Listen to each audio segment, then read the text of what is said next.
Did you ever stop and think about the fact that the U.S. Constitution actually created less freedom than there existed in America before the Constitution? Ever think about the fact that those at the convention were only tasked with amending the articles, not instituting a new government altogether? Ever question why the Founding Fathers met in secret, and instead of acting constitutionally and only amending the articles, they abandoned them and instituted a new and far more powerful central government? Did you know that 4/5 of those at the Constitutional Convention were public creditors? 1/3 were land speculators. 1/5 represented interest in shipping, manufacturing, and merchandising, and most of them were lawyers.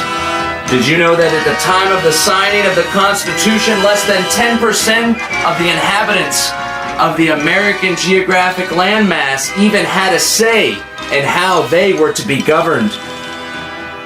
Did you know that Rhode Island actually refused to be governed by the U.S. Constitution, and one of the first acts of the U.S. Congress was to institute an embargo on her people? I have thought long and hard about these questions, and I've questioned the content of the U.S. Constitution, not just the motives of those who wrote it. Specifically, Article 1, Section 8. Did you ever consider the small group of people that gave themselves the power to lay and collect taxes, duties, imposts, and excises to pay the debts and provide for the common defense and general welfare of the United States? A small group of people gave themselves that power over such a massive geographic area. They also gave themselves the power to borrow money and credit on the United States. That's on your backs, ladies and gentlemen. Finally, they gave themselves the power to regulate commerce amongst the states, which later became basically the power to regulate everything that takes place within the states. And if you think there was a decentralization, or those that signed the Constitution were actually looking out for the best interests of the people and were revolutionaries, then why would they include the power to provide forth the calling of the militia to execute the laws of the Union, suppress insurrections, and repel invasions?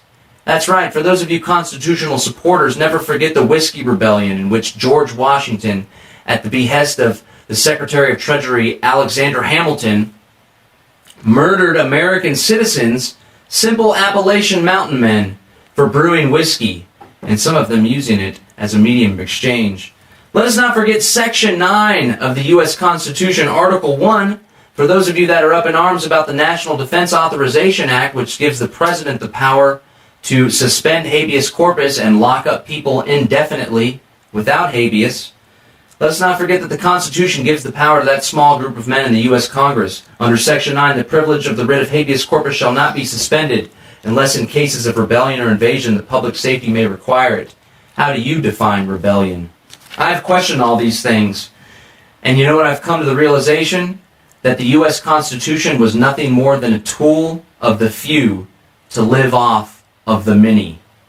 May we work together to overcome the inconsistency that is being for individual liberty and supporting an institution that is at the same time antithetical to individual liberty. Let us together build a society where the words written on a piece of paper 200 plus years ago do not still bind our free will to the arbitrary whims of those who control the central government. We can build a better world. I know we can. Let go of the hierarchies of paternalism, privilege, and monopoly coercion. Your chains, break them.